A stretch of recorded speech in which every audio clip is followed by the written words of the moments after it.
ஹalleluya, good morning. இன்னொரு உயிர்த்தெழுதலின் நாள் இது.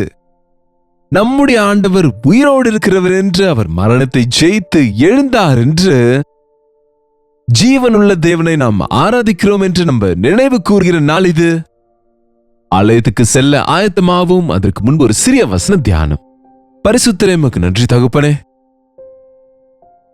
உயிரோடு இருப்பவரே உமக்கு நன்றி ஆண்டவரே. உம்மை ஆராதிக்கிற பாக்கியத்தை எங்களுக்கு கொடுக்கும்படி இயேசுவின் நாமத்திலே ஜெபிக்கிறோம் பிதாவே, ஆமென். நீங்க மனம் திரும்பிட்டீங்களா? நீங்க ரட்சிக்கப்பட்டிருக்கீங்களா? நீங்க ஞானஸ்நானம் பெற்றீங்களா?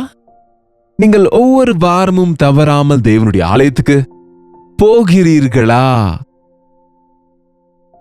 ஞாயிற்றுக்கிழமை தேவனின் ஆலயத்துக்கு போகும்படி விசுவாசிகளுக்கு யாருமே சொல்ல தேவையில்லை. பாஸ்டர்மார்கள் கெஞ்ச வேண்டிய அவசியமே இல்லைங்க.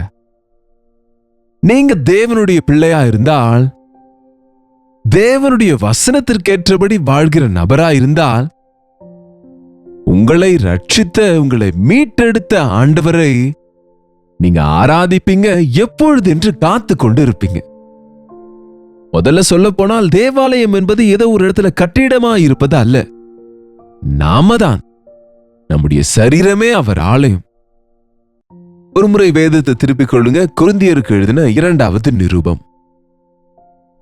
6வது அதிகாரம் 16வது வசனத்தை பாருங்க. நீங்கள் ஜீவனுள்ள தேவனுடைய ஆலயமா இருக்கிறீர்களே. நாம ஜீவனுள்ள தேவனுடைய ஆலயமாக இருக்கின்றோம். உங்களுடைய சரீரம் தேவனுடைய ஆலயமாக இருக்கிறது. தேவனுடைய ஆலயம் பரிசுத்தமானது, விசேஷமாய் பிரதிஷ்டிக்கப்பட்டது. தேவன் உங்களையும் என்னை தனித்துவப்படுத்தி இருக்கிறார். அவருடைய நாமத்தை அங்கீகரித்து, அவருடைய சிலுவை தியாகத்தை நம்பி, அவருடைய இரத்தத்தில் கழுவப்பட்ட நாம் அவருடைய குமாரராய், அவர் குமாரத்திகளாய் அங்கீகரிக்கப்பட்டிருக்கிறோம். அவருடைய ஆலயமாய் மாறுகிறோம். நான் அவர்களுக்குள்ளே வாசம்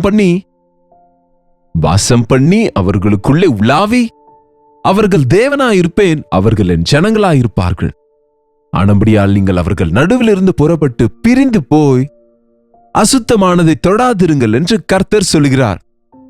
அப்பொழுது நான் உங்களை ஏற்றுக்கொண்டு உங்களுக்கு பிதாவாயிருப்பேன், நீங்கள் எனக்கு குமாரரும் குமார்த்திகளுமா இருப்பீர்கள் என்று சர்வ வல்லமையுள்ள கர்த்தர் சொல்லுகிறார். உங்களை நான் பிரித்தெடுத்திருக்கிறேன், அவர்களிலிருந்து, உலகத்திலிருந்து பிரித்தெடுத்திருக்கிறேன். ஆகவே நீங்கள் தனித்துவத்தோடு இருங்கள், அசுத்தமானவைகளை தொடாதிருங்கள், அசுத்தமானவைகளை செய்கிறவர்களோடு உடன்படாதீங்க. அதே அதிகாரத்தில் 14ஆம் வசனம் வாசித்தால், 2 கொரிந்தியர் 6:14 வசனம், அந்நிய நுகத்தில் அவிசுவாசிகளுடன் பிணைக்கப்படாதிருங்கள். ஒரு அவிசுவாசியோடு நமக்கெனங்க இணைப்பென்றால், ஏற்பூட்டும் போது ஒரு எருது இங்கே, இன்னொன்னு இங்கே இருக்கும். ஒரு விசுவாசியும் ஒரு அவிசுவாசியும் எப்படி ஒன்னா நடக்க முடியும்? ஒரு எருதும் ஒரு கழுதையும் வண்டி கட்டி நடத்தினால் அது நடக்குமா? ஒன்னு பின்னாடி இழுக்கும், ஒன்னு முன்னாடி போகும். தேவ பிள்ளைகளாகிய நம்ம அவிசுவாசிகளோடு பிணைக்கப்பட்டிருக்க கூடாது. நீதிக்கும் அநீதிக்கும் சம்பந்தமேது? ஒளிக்கும் இருளுக்கும் ஐக்கியமேது? கிறிஸ்துவுக்கும் பேலியாளுக்கும் இசைவேது? அவிசுவாசியுடனே விசுவாசிக்கு பங்கேது? தேவனுடைய ஆலயத்துக்கும் விக்கிரகங்களுக்கும் சம்பந்தம் ஏது? நாம் ஜீவனுள்ள தேவனுடைய ஆலயமா இருக்கிறோம். நாம பிரித்தெடுக்கப்பட்டவர்கள். உலகத்தாரோடு நாம நடக்க முடியாதுங்க. உலக விதத்துல நம்ம வாழ முடியாது. உலகத்தின் முறைமைகளை நாம பின்பற்ற முடியாது. தேவனுடைய ஆலயத்துக்குள்ளே போகும் நீ தேவனின் பிள்ளையா இருக்கிறாய் என்றதை உணர்கிறாயா? உன்னுடைய நடத்தையை ஆராய்ந்து பார்க்கிறாயா? உன் இருதயத்தை பரிசோதிக்கின்றாயா? நீ யாருடைய பிள்ளை? நீங்கள் என் குமாரர் குமார்த்திகளா இருப்பீர்கள். என்னங்க, ஒரு ஜமீன்தார் பிள்ளை போல இருக்கணும், தரித்திரனை போல இருக்க கூடாது இல்லையா? என்னங்க, ஒரு ராஜாவின் குமாரன் இளவரசனாக அவன் வாழ்வானே தவிர பிச்சை எடுக்கிறவனும் அவன் இருப்பானா? ஒரு அடிமையாக வாழ்வானா? ஒரு காலத்தில் நாம் பாவத்துக்கு அடிமைகளா இருந்தோம். கர்த்தர் தம்முடைய ரத்தத்தை கொடுத்து நம்மை வாங்கி விடுதலை செய்து குமாரராய் நம்முடைய பிள்ளைகளாய் சேர்த்து கொண்டு நம்மை உரிமை சொத்தாய் மாற்றினார் பரலோகத்துக்கு. நாம அதற்கேற்றபடி வாழ வேண்டும்.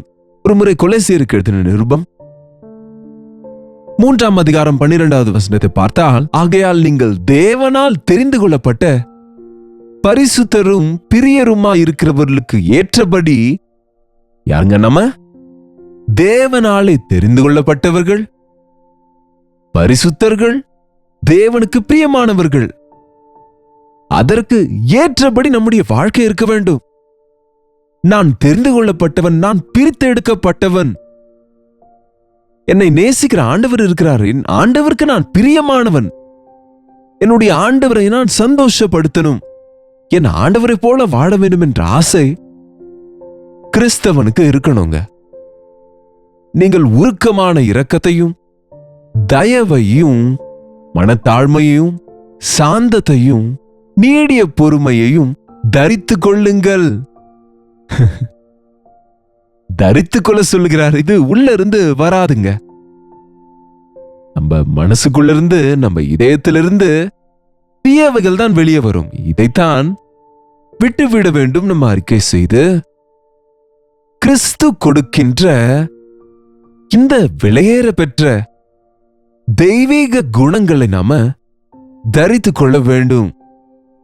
அவைகளை நாம சொந்தமாக்கிக் கொள்ளணும். நிர்வாணியை யாரும் பார்க்க விருப்பப்பட மாட்டாங்க. அவன் அழகான வஸ்திரங்களை உடுத்திருக்கும் போது அவனுக்கு எவ்வளவு மதிப்பு வரும் பாருங்க. அவன் எவ்வளவு கம்பீரமா இருப்பான் என்று பாருங்க. நம்ம உடுத்திருக்கிற உடையை வைத்து நம்ம யார் என்பது மனுஷங்க கணக்கு போடுவாங்க. அப்கோர்ஸ் தேவன் இருதயத்தை பார்ப்பார். மனுஷங்க வெளியரங்கமா பார்ப்பாங்க. அவங்க நம்ம இதயத்தை பார்க்க முடியாது இல்லையா? என்னங்க இந்த வஸ்திரங்கள் என்றால் நான் காட்டனா, டெரி காட்டனா அல்லது இன்னொன்னு என்னமோ என்று கேட்கல. அது இல்ல நான் சொல்ல வருவது. வெஸ்டர்ன் ட்ரெஸ்ஸா, இந்தியன் ட்ரெஸ்ஸா என்று நான் கேட்கவில்லை. நான் சொல்ல வருவது, நீங்க அணிந்திருக்க வேண்டிய ட்ரெஸ் என்னவென்றால் இரக்கம் நிறைந்த மனது. உங்க வாழ்க்கையில இரக்கம், கருணை, கிருபை, தயவு, மன்னிப்பு இருக்கணுங்க. நீங்க எவ்வளவு நல்ல வஸ்திரத்தை உடுத்தி இருந்தாலும் உங்க வாழ்க்கையில இரக்கம் இல்லைன்னா எல்லாரும் உங்களை அருவருப்பாங்க. யாருக்கும் இரக்கம் காட்டாதவன் எவ்வளவு போஸ் அடித்தாலும் என்ன பிரயோஜனம்? பிச்சை எடுக்கிறவங்க அப்பப்ப நம்மளை பார்த்து ஏதாவது கேட்பாங்க. கொடுக்கலனா முகத்தின் மேலே திட்டுவாங்க பாருங்க. அவங்க பெரிய போஸ் கொடுக்கறான், 10 பைசா கொடுக்காதவன் 10 ரூபாய் கொடுக்காதவன் என்பது போல. நம்முடைய மனது அன்பு நிறைந்திருக்க வேண்டும். கிறிஸ்துவின் அன்பு. கிறிஸ்து அன்பு காண்பித்தார், இரக்கத்தை காண்பித்தார். தயவுள்ளவர்களாய், தாழ்மையானவர்களாய். தாழ்மைங்க. சிலர் பார்க்க ரொம்ப கம்பீரமா இருப்பாங்க. ஆனா அவங்க கிட்ட பேசினா எவ்வளவு தாழ்மையா இருப்பாங்களோ, அவங்க எவ்வளவு சாந்தமானவங்களோ நம்மளுக்கு புரிஞ்சுவிடும். தேவ பிள்ளைகள் நம்முடைய துணிமணியினாலே நம்முடைய பக்தியை காண்பிப்பது அல்லது நம்முடைய நீதியை காண்பிப்பது அல்ல. நம்முடைய நடத்தையில, நம்முடைய வார்த்தைகள்ல, நம்முடைய எண்ணங்களிலே அந்த தயவு, அந்த மனத்தாழ்மை, அந்த நீடிய சாந்தம், பொறுமை, சாந்தமுடையவர்களாய் வாழ வேண்டும். யாருக்குமே இன்றைக்கு பொறுமையே இல்லைங்க. கைப்பட்டாலே சண்டைக்கு வந்துடுறாங்க. பைக் இன்னொரு பைக்கை தொட்டாலே பெருசா சத்தம் போட்டு விடுகிறாங்க.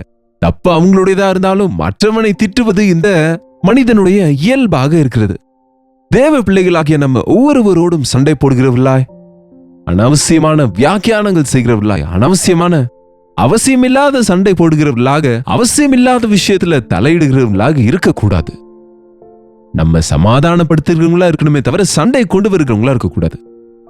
நாம இரக்கமுள்ள மனது இருக்கிறவங்களாக தயவையும் மனத்தாழ்மையும் சாந்தத்தையும் நீடிய பொறுமையை கொண்டு இருக்கணும். 13ஆம் வசனம், யாராவது தனக்கு தீங்கு செய்தது போல ஒருவன் நினைத்தானால் ஒருவரையொருவர் சகித்து கொண்டு ஒருவரை ஒருவர் மன்னித்து.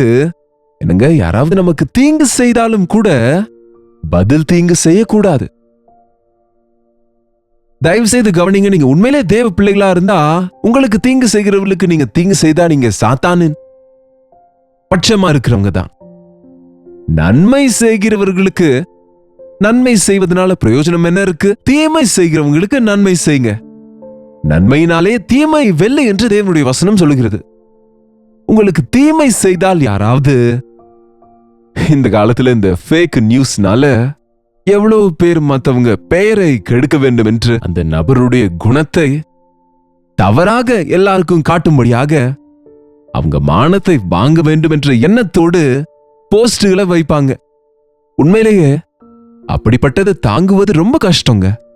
ஆனா தேவ பிள்ளைகள், யார் என்ன நினைத்தால் எனக்கு என்ன, யார் என்ன சொன்னால் எனக்கு என்ன, போகட்டுமே, பாவம் தெரியாது, பிதாவே தாங்கள் செய்கிறது என்னதென்று அறியாது இருக்கிறார்கள் என்று சொல்லி விட்டுவிடணுமே தவிர திரும்ப அவங்களுக்கு பதில்களை சொல்லிக்கொண்டு இன்னொரு போஸ்ட் வைக்க வேண்டிய அவசியம் இல்லை. பெரிய வாக்குவாதங்களை செய்து கொண்டு உங்க நீதியை நிரூபிக்க வேண்டிய அவசியமும் கிடையாதுங்க. தேவன் உங்களை உயர்த்துவார். தேவன் உன்னுடைய சத்ருவின் எதிரே உன் தலையை உயர்த்துகிறவரா இருக்கிறதுனால நீ பொறுத்துக்கொள்ளு, பொறுமையோடு இரு, சாந்தத்தோட இரு, மனத்தாழ்மை கொண்டிரு. யாராவது தீங்கு செய்திருந்தால் அவனை சகித்துக் கொள்ளு, அவனை மன்னித்து விடு. கிறிஸ்து உன்னை மன்னித்தது போல அவர்களை நீ மன்னிக்கணும். அந்த மன்னிப்பு எவ்வளவு லெவல் என்றால், எந்த அளவுக்கு என்றால், ஆண்டவர் உங்களை எப்படி மன்னித்தாரு? எந்த கண்டிஷன்ஸும் போடாம உங்களை மன்னித்தார்.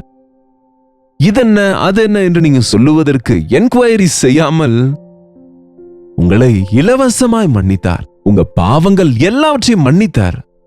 அதுபோல மற்றவர்களை திரும்ப எந்தவித நிபந்தனைகளும் தேவை இல்லாமல் மன்னித்து விட்டுருங்க. மன்னிப்பதற்கு 10 பைசா செலவு இருக்காதுங்க. நீங்க மன்னிக்க முடியாத மனது கொண்டிருந்தால் உங்களுக்கு ஹாஸ்பிட்டலுக்கு, மருந்துகளுக்கு உங்க பணம் எல்லாம் செலவழிந்து போகும். நீங்க யாரை மன்னிக்க முடியாமல் இருக்கிறீங்களோ அவங்களுக்கு தீங்கு உண்டாகாம இருக்கலாம். யாரையாவது நீங்க மன்னிக்காம இருக்கிறது நிமித்தம் அது உங்களுக்கு வருத்தத்தை உண்டாக்கும். ஆண்டவர் சொல்கிறார், நீங்க மன்னியுங்கள். இவை எல்லாவற்றின் மேலும் பரிபூரண சர்க்குணத்தின் கட்டாகிய அன்பை தரித்துக் கொள்ளுங்கள். ஹல்லேலூயா. எத்தனை செய்தாலும் எது செய்தாலும் ஒரு கிறிஸ்தவன் அன்போடு தான் செய்வான். அன்பு லாபங்களை எதிர்பார்க்காது. அந்த மிஷனரிஸ் நம்ம தேசத்துக்கு வந்து ஸ்கூல்ஸும் காலேஜஸும் ஹாஸ்பிட்டல்ஸ்களையும் உண்டாக்கி கொடுத்து இந்த பாரத தேசத்து ஜனங்களுக்கு நன்மை செய்த போது, தரித்திரருக்கு, ஏழைகளுக்கு அவங்க ஆகாரத்தை கொடுத்த போது, அதை எல்லாம் மத மாற்றத்திற்காக செய்தார்கள் என்று இன்றைக்கும் சொல்லுகிறவங்களும் இருக்காங்க. ஆனாலும் அப்படிப்பட்டவர்கள், அப்படிப்பட்ட அநேக மிஷனரிமார்கள் இரத்த சாட்சிகளானார்கள். அவங்க முதிர் வயதிலே அவங்க எத்தனையோ வியாதிகளுக்கு ஆளானார்கள். அவங்க தேசங்களுக்கு திரும்பி போகாமல் நம்ம தேசத்திலேயே அவங்க மரித்தாங்க. வெறும் கிறிஸ்துவின் அன்பு அவர்களை வற்புறுத்தியது. ஒரு காலத்துல மிஷனரிகள், இன்றைக்கு நீங்களும் நானும் தான் மிஷனரி. இப்போ வெளிநாட்டு நபர்கள் நமக்கு அவசியம் இல்லை. நாம இயேசுவின் அன்பை அறிந்திருக்கிறோம். உங்களை சுற்றி உங்க கிராமங்களுக்கு போய் பாருங்க, எத்தனை பேர் கஷ்டங்கள் இருக்கிறாங்க. வீதிகளுக்குள்ள போய் பாருங்க, எவ்வளவு ஸ்லம்ஸ் இருக்கிறது என்று. எங்க சென்னை போன்ற சிட்டிஸ்ல நம்ம இரக்க மனதோடு, கருணையோடு, அன்போடு, பிரதிபலனை எதிர்பார்க்காமல் கிறிஸ்துவின் நிமித்தம் அன்பை காண்பிக்க வேண்டும். தேவ சமாதானத்தினாலே நம்முடைய இருதயங்களை நிரப்பிக் கொள்ள வேண்டும். நாம் அனைவரும் நன்றியுள்ளவர்களாக இருக்க வேண்டும். ஆலயத்துக்கு போவது, நாம தேவனின் அன்பை நினைவு கூர்ந்து, தேவ அன்பினாலே மூடப்பட்டு சங்கீதங்களினாலும் ஞான பாட்டுகளாலும் சந்தோஷத்தோடு அவரை ஆராதிக்க வேண்டும். அவருடைய அன்பை சபைக்கு வெளியே இருக்கக்கூடிய உலகத்திலே அழிந்து போகின்ற ஆவிக்குரிய ஆகாரம் இல்லாமல், சரீர தேவைகள் பூர்த்தி ஆகாமல், இயேசுவை அறியாமல் தீமையில் இருக்கிற, நஷ்டங்கள் இருக்கிறவங்களுக்கு கிறிஸ்துவின் அன்பை பகிர வேண்டும். ஜெபிப்போம். பரிசுத்தரே, அன்புள்ள தகப்பனே, எங்கள் பக்தி ஆலயத்துக்குள்ளேயே நின்று விடுவதா இல்லாமல், எங்கள் பக்தி குருட்டு பக்தியாய் இருந்து விடாமல், பெயருக்கு மாத்திரம் பக்தியாய் இராமல், கிறிஸ்துவின் அன்பு எங்களை பலவந்தம் செய்கிறது என்று எங்களுடைய வாழ்க்கையில வித்தியாசம் காணப்பட இரக்கமுள்ள மனதும் தயவும் கருணையும் நிறைந்த உள்ளங்களாய் அன்பாலே நிரப்பப்பட்டு ஒவ்வொரு காரியத்தையும் கிறிஸ்துவின் அன்பு நிமித்தம் செய்ய எங்கள் ஒவ்வொருவருக்கும் உதவி செய்யுங்க ஆண்டவரே. மன்னிக்கிற மனதையும், சகிக்கிற மனதையும், பொறுத்துக் கொள்ளுகிற இருதயத்தையும் எங்களுக்கு கொடுத்து கிறிஸ்துவை போல நடந்து கொள்ள உம்முடைய நாமத்தை தரித்திருக்கிற எங்கள் ஒவ்வொருவருக்கும் உதவி செய்யும்படிக்கு இயேசு கிறிஸ்துவின் நாமத்திலே ஜெபிக்கின்றோம் பிதாவே, ஆமென். நம்முடைய பிதாவாகிய தேவனுடைய அன்பும் குமாரனாகிய இயேசு கிறிஸ்துவின் கிருபையும் பரிசுத்த ஆவியானவருடைய அந்யோன்யமும் ஐக்கியமும் கூடி வந்திருக்கிற நம் அனைவருக்கும் எப்பொழுதும் சதா காலங்களிலும் துணையாக இருப்பதாக, ஆமென். தேவனுக்கு ஸ்தோத்திரம். உங்களுடைய ஜெப விண்ணப்பங்களை பாரங்களை எங்களுக்கு தெரியப்படுத்த விரும்பினால் 8939801234 என்கிற நம்பருக்கு ஒரு டெக்ஸ்ட் அல்லது வாய்ஸ் மெசேஜ் மூலமாக வாட்ஸ்அப் பண்ணுங்க. நிச்சயமாக ஆண்டவர் செய்த நன்மைகளை நினைவு கூர்ந்து கொண்டு தேவ பிள்ளைகளாகிய நாம வித்தியாசமாக இருப்போம். இந்த ஞாயிற்றுக்கிழமை தேவனுடைய வசனத்தை கேட்ட நீங்கள் அனைவரும் உங்களுடைய ஆலயங்களுக்கு நீங்க போகிறீங்கன்னு நம்புகின்றேன். உங்களுடைய மத்தியான நேரத்தை நீங்க பிரயோஜனப்படுத்திக் கொள்ளுங்க. கர்த்தருக்கு சித்தமானால் கல்வாரி சபையில் நடக்கிற ஆராதனை லைவ் உங்களுக்கு ஒரு செஷன் உங்களுக்கு நாங்க லைவ் கொடுக்கிறோம். உங்க அனுகூலத்தின்படி நீங்க பாருங்க. கர்த்தருக்கு சித்தமா இருந்த நாளைக்கு இதே நேரத்தில் அனுதின தியானத்தில் கர்த்தருடைய வார்த்தையோடு உங்களை மீண்டும் நான் சந்திக்கிறேன். அதுவரை கர்த்தருடைய கிருபை உங்களுக்கு துணையாக இருப்பதாக.